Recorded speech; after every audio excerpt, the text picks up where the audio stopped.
Sherry's correct that I've been working with in the field of languages for about 35 years, but I only really got interested in EVP after the passing of my son. Although he and I had attempted it when he was really young, and that came about by reading a Noetic Sciences Review article by Mark Macy, who had bunches of pictures of, ITC communications and discussed things like telephone calls and whatnot and recording. So we did try it, and we heard voices way back then, but then we kind of forgot about that until he passed. And then when he started leaving me messages on the answering machine and coming through when I was on the telephone, you could hear him occasionally, I decided to refresh my memory about instrumental transcommunication and electronic voice phenomena. And that's really how I got into the big circle. And I've talked about that here at Wendy's Global Gathering in the past. I think it was probably a couple of years ago, right, Wendy? So today, what I'd like to do is I'd like to talk about my mother's deathbed vision. And there were EVP, ITC coming through surrounding her passing that really helped me and ultimately helped my older brother, who has now since crossed over. And he was one who believed that when you die, there's nothing. That's what he wanted to believe anyway. So I never really talked to him a lot about the work that I was doing. He lived far away from me, and we didn't have a really close relationship in terms of that kind of thing. I kind of figured he wouldn't want to hear me.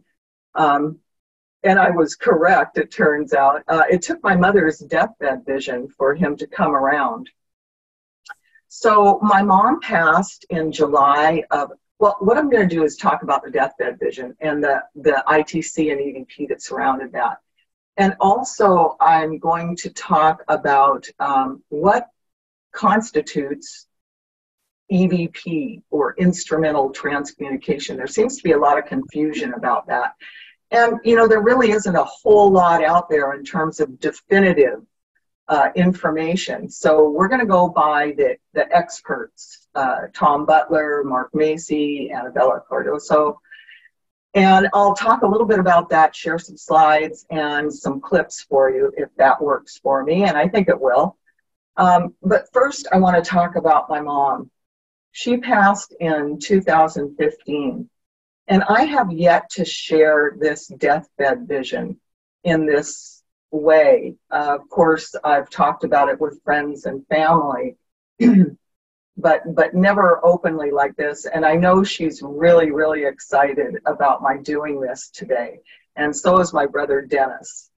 So she, the last few days of her life, she was like 95.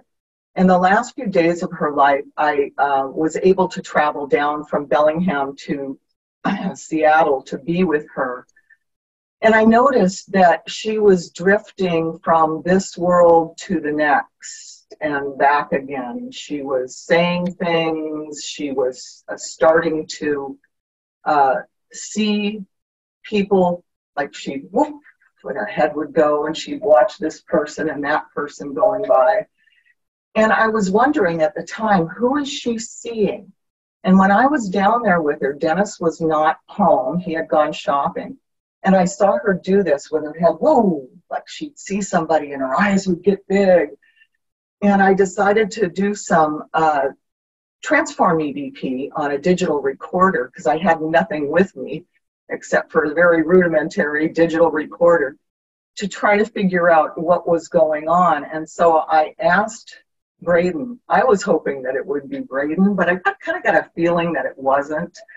And I asked him, I said, who's mom seeing? And he said that she was seeing her mother and her sister, Annette. So when Dennis came back, my mom had gone to sleep, and we sat down. Actually, this was probably the next day, that's right. My mom had gone to sleep. I had driven back down, and she'd gone to sleep. And Dennis came in, and we started talking about instrumental transcommunication. And of course, he acted more scared than anything else. I said, you know, I talked to Braeden, and I asked him who Mom was seeing. And he said that it was Annette and her mother. And he just got this shocked look on his face. And he said, I've seen her do that in the past couple days. And she calls out to Annette. And she calls for her mom. And I said, well, then Braeden was right. Annette, her sister, and her mom are around. And he just was so shocked. And he said, tell me more about ITC and EVP. So as my mom was sleeping, we had this discussion about bocce, for example, and I gave him a few links. And he said, you know, I always just thought there was nothing. He goes, if this is true, when I cross over, I just want to work on jalopies. And he starts laughing. And I said, well, you know, if you want to do that, I'm sure you can do that. So my mom wakes up, and she had broken her pelvis a couple of days prior to this. And as a result, I had told Dennis that we needed to get either a nurse in or somebody else to help, because he was sleeping and she had gotten out of bed and broken her pelvis. Well, they sent her home because they said, you know, she's in her last days. And so she was sitting on the couch, reclining kind of on the couch. Well, she woke up and she started reading.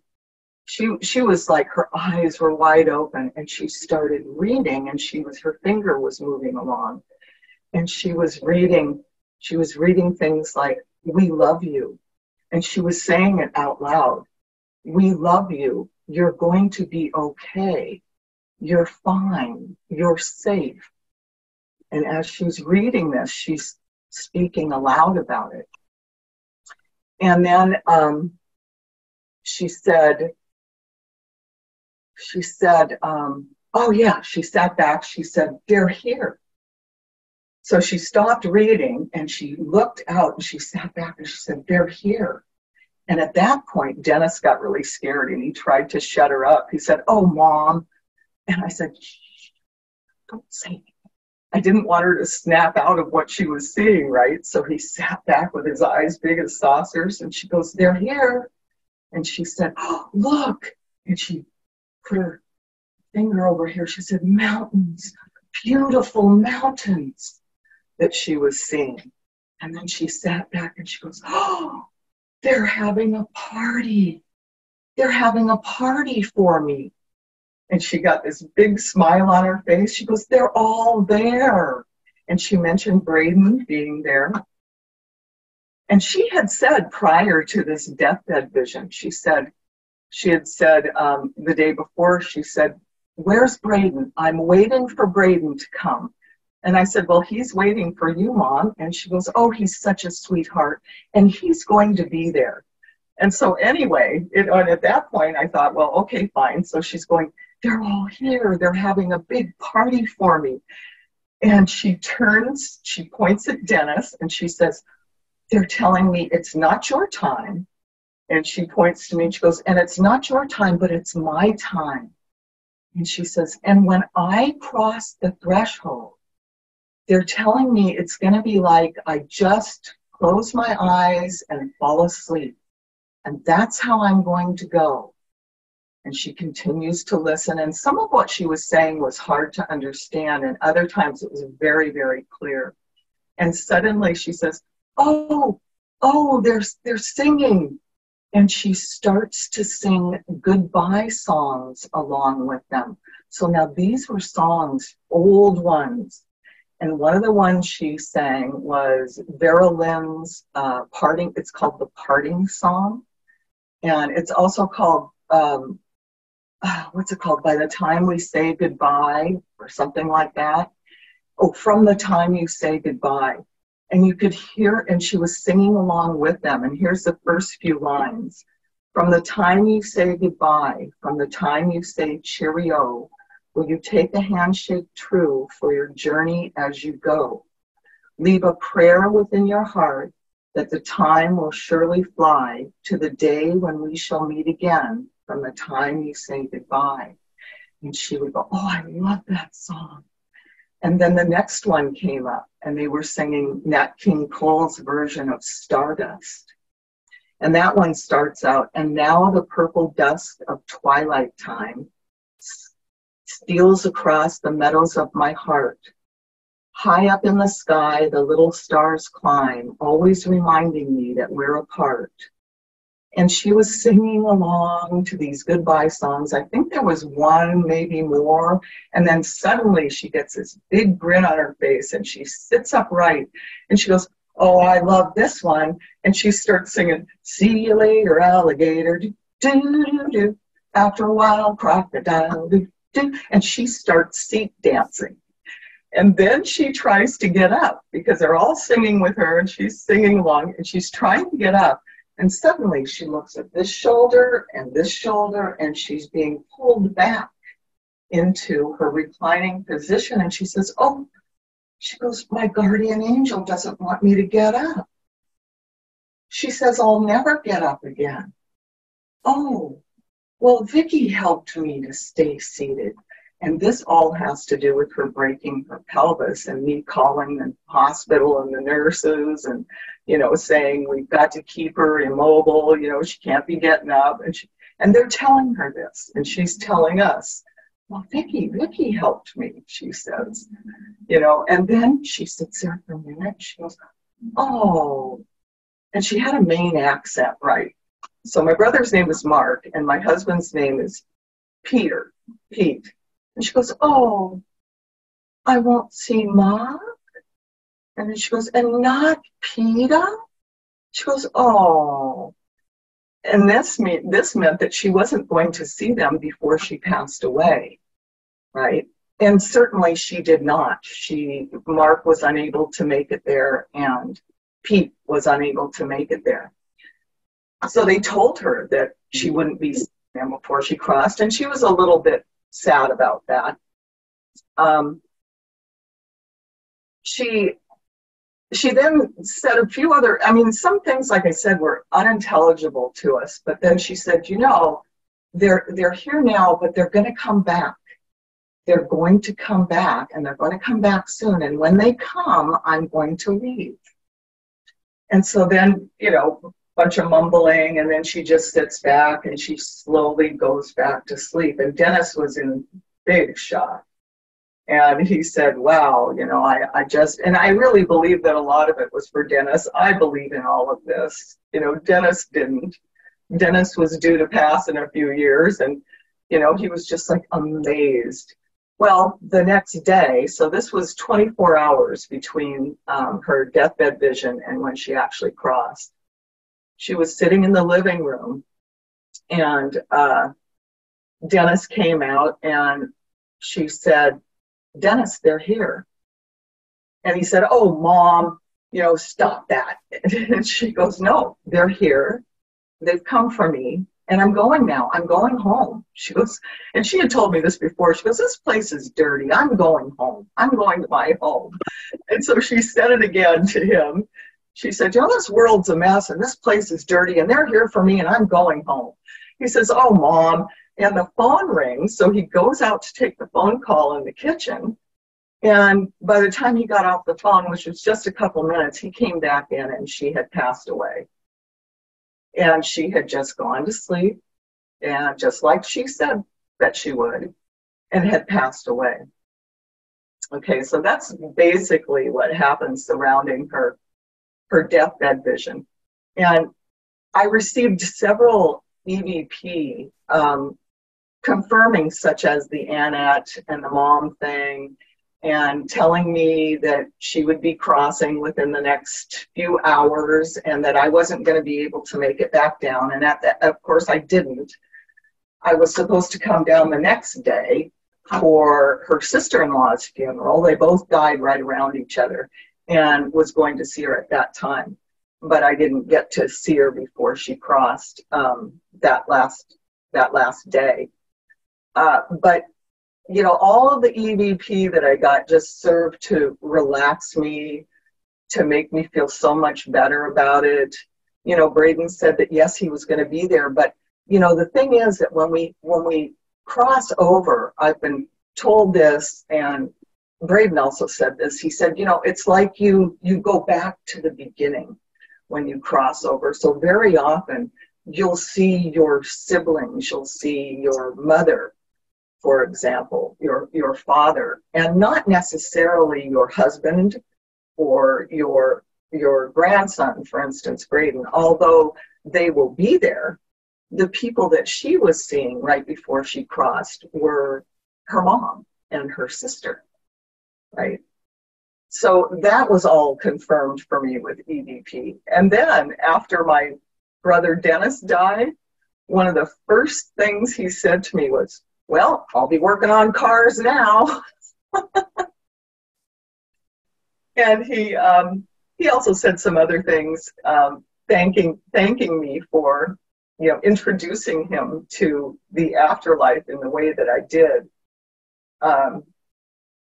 And that really made me feel a lot better. He said a lot of other stuff, and he's come through. And they recently said that he's working with Braeden. Now, Braeden does a few things, and one is working with the big circle. And the other thing Braeden does is he participates in soul rescues for large disasters, things like bombings, things like Lahaina, for example. And I'm not quite sure yet whether Dennis is helping with the big circle or whether he's helping with other things that Braeden does, but recently I was told that Dennis is at the point now where he's stopped working on jalopies for fun and has decided to go out and serve.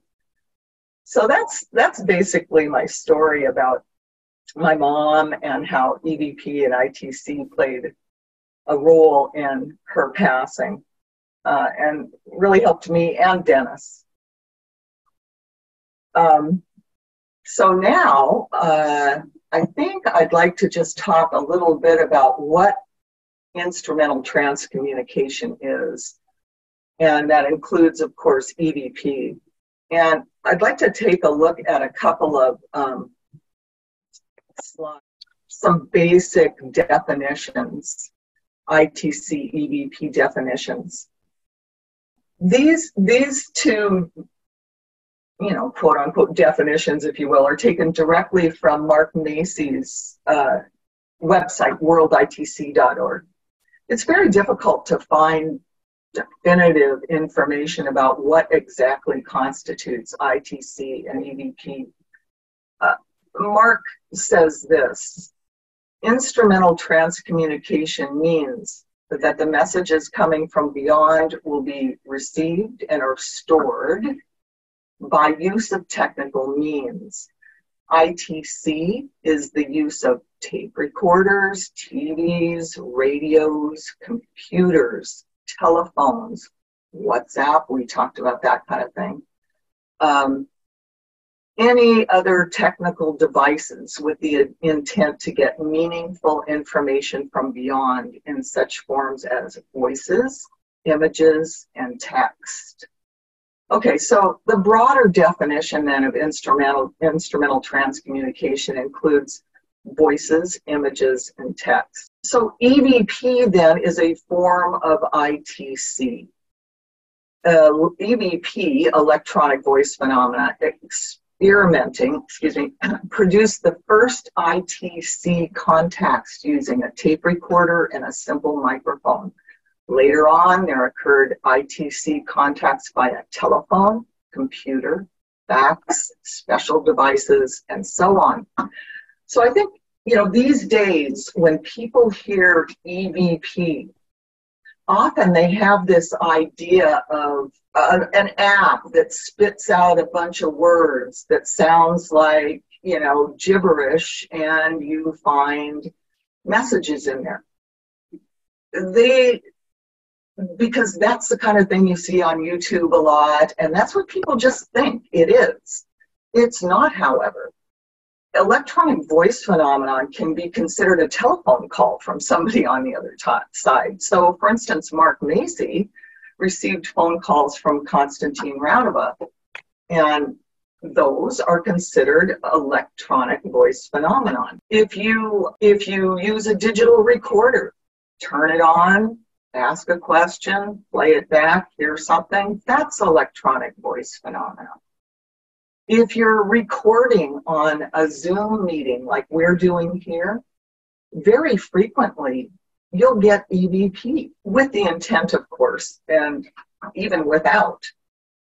If you're, for instance, one of our Big Circle practitioners and I were on the phone the other day, speaking with one another and about to do a session.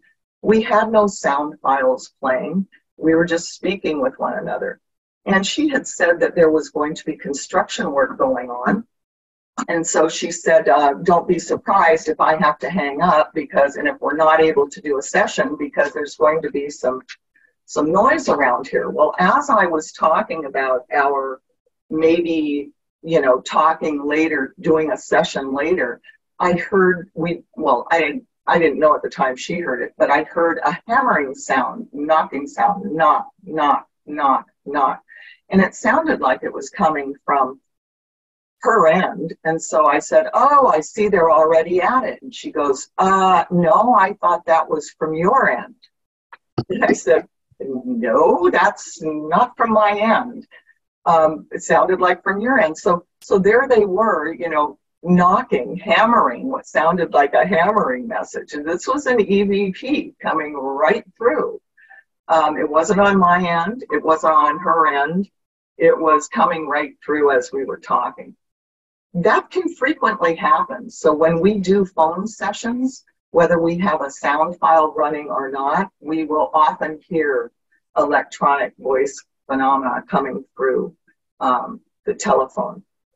And it can be as simple as something like that, or as amazing as Constantine Radova calling up Mark Macy and having a conversation.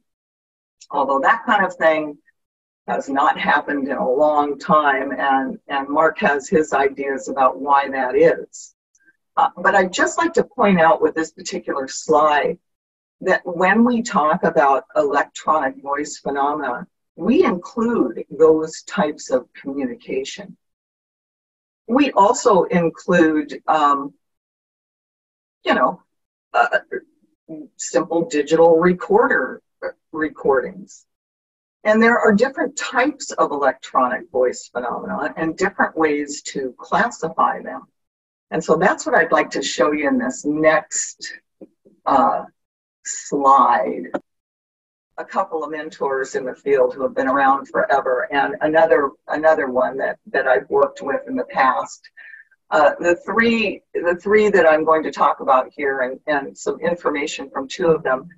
The first was Mark Macy and his worlditc.org website. The second one here deals with classification of electronic phenomenon.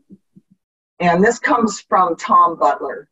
And if you go to atransc.org, you'll be able to find this information in his classification article.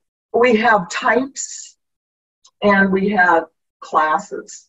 I think many of you who are familiar with EVP have heard of these classes, Class A, Class B, and Class C. Well, we've also broken them down into types. Types are in two categories. Type 1 is transformed physical media, and that's not always present, although it can be, and I'll talk about that a little bit later when I play some examples. And type 2, and that is opportunistic, and that is that the sound is always present, and it's often as a persistent artifact. So with transform EVP, for example, that would be like turning on my digital recorder, and there may or may not be ambient noise such as a fan or water running, or maybe a washer and dryer far in the background or something like that. But basically, I'm just recording on a digital recorder, and sometimes there's no sound at all. You're just whatever's in the room, which may not be a fan or anything else. And we don't quite know how that works, but they are able to transform whatever ambient noise is in the room or the fan or whatever to leave messages. Type 2 is called opportunistic EVP. Now that would be like your gibberish method, where you're playing gibberish and you're recording the gibberish. And there are different ways to do that, but basically that sound is always present as you're recording. So Sonia Rinaldi's methods, and she has a couple of them, a newer method that she uses as well, where the gibberish file or the chopped up sound files are always in the background. And the spirit makes opportune use of whatever sounds the spirit can pull through to make an EVP. The classes then are Class A, which is evident without explanation. So you can hear it without a prompt. Class B, you may need a prompt to understand it. And Class C may be vaguely experienced and mostly obscured by noise. So a lot of different interpretations may come up. And studies have been done to show that, you know, people are pretty good at understanding vowel sounds in EVP, but not nearly as good at understanding consonants. So that's where when you have a Class C, you get into some disagreements about what might be said. Usually the vowel sounds will be similar in different interpretations, but the consonants may differ. So those are the types and the classes. So for example, you could have a Class A type 1, and that would be, you know, me recording on my digital recorder and getting something that everyone can hear, and that would be Class A type 1. You could have a Class A type 2, and those are opportunistic type methods. So gibberish type method, for example. Types up above. Transform, that would be like, you know, recording off a computer into a room with nothing really, you know, nothing playing other than maybe a fan or something like that, or recording from your digital recorder. Type 2, gibberish, and the classes. Now, the thing about the classes is that when we say something is Class A, that is based on a listening panel that's well versed in EVP. So the study that Tom Butler did showed that with Class A material, that a listening panel would consider to be Class A. Your average person listening to that may only be able to understand up to 25% of what is being played. So when we say Class A, we don't necessarily mean everybody in the world can hear it clearly. As a matter of fact, according to that study, not everybody can hear a Class A as clearly as people who have been trained to listen for EVP. Same with Class B. Even with a prompt, sometimes people without any experience are going to say, I don't understand that. So remember, when we're talking about classes, we're talking about people who are well versed in the field, and many have been trained and are certified proxy practitioners for that kind of thing. So let me see if I can bring up, I'm going to stop this share. Can you see that? Yes, yeah, we can see good. That. Okay, so here I just want to talk a little bit about who and what I've been talking about. We have a couple of Big Circle blogs.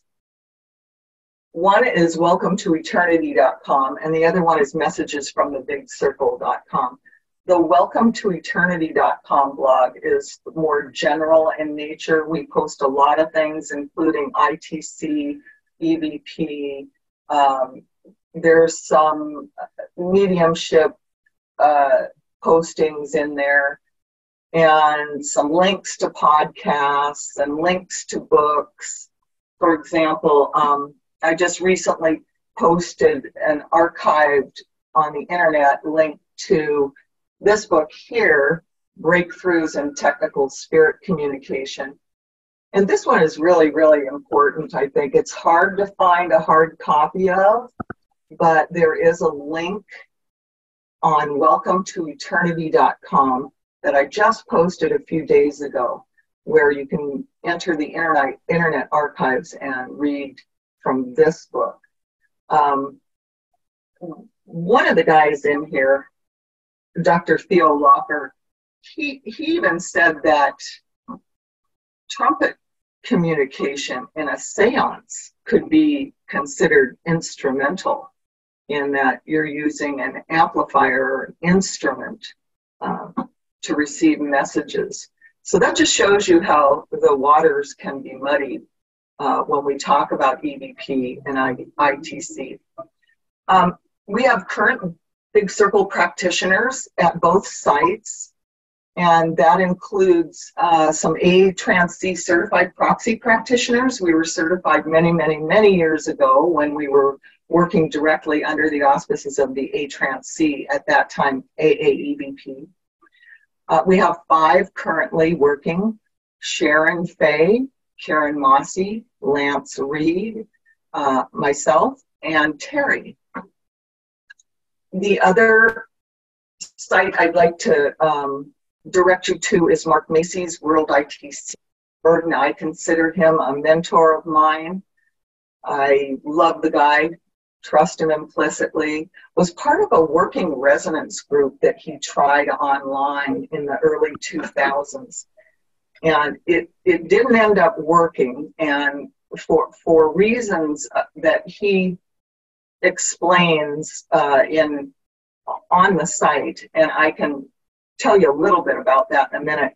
And then Tom and Lisa Butler's site, the atransc.org, is a wealth of information about ITC and EVP.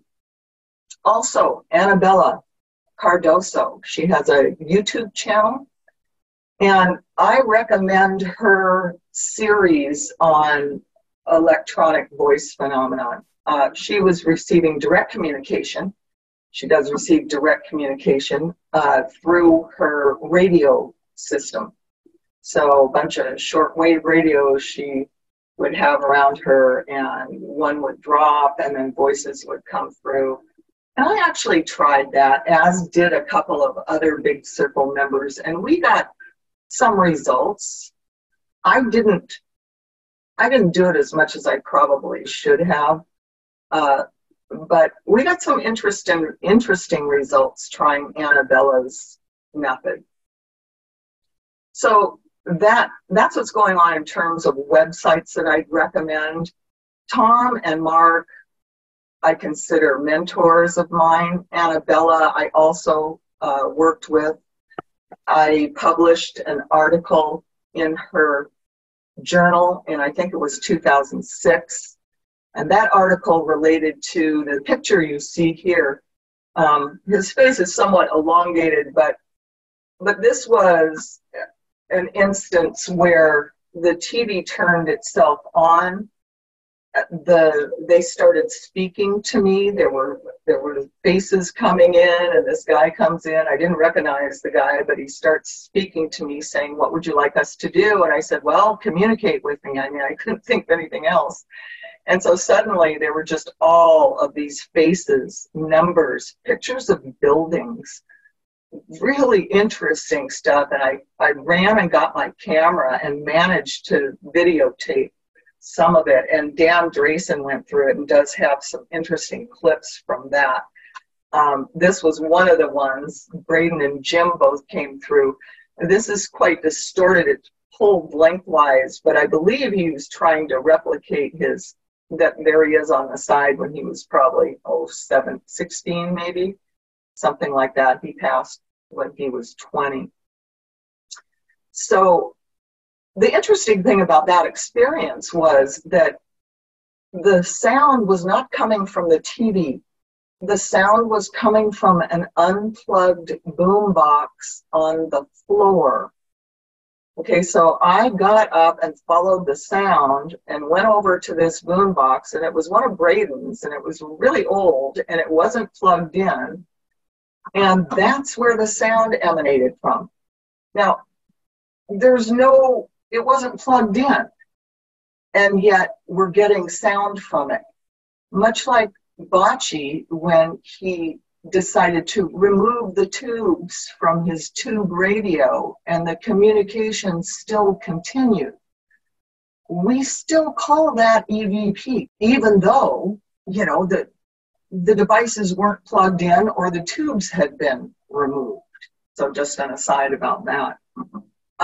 Maybe now I can play, before we go to questions, I can try playing a few sound clips. Now, okay.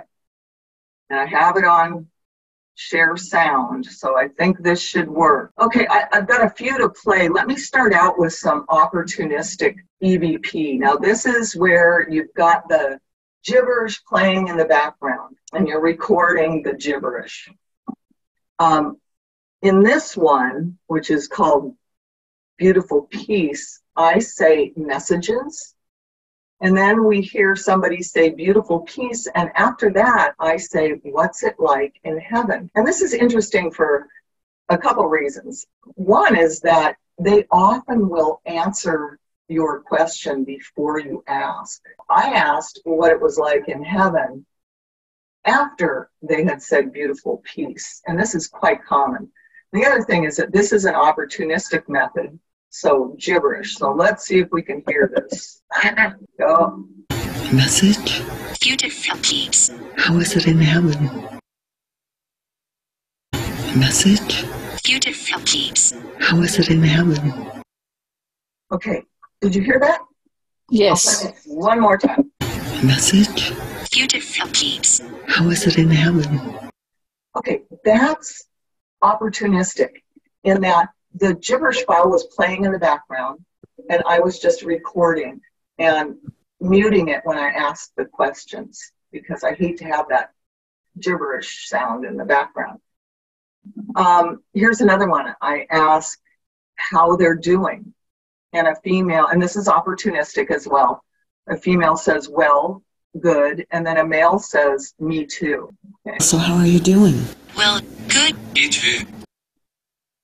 So how are you doing? Well, good. Me too. Once more. So how are you doing? Well, good. Me too.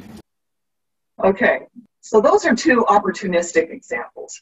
Now here comes a couple that are transform in nature. I've been working on this method for a while. I don't quite know how it works. I know that it does not work on my Mac, but it does work on my PC, and it works on this PC and on the PC I had before. I think it has to do with the way it records. It's heavily canceled.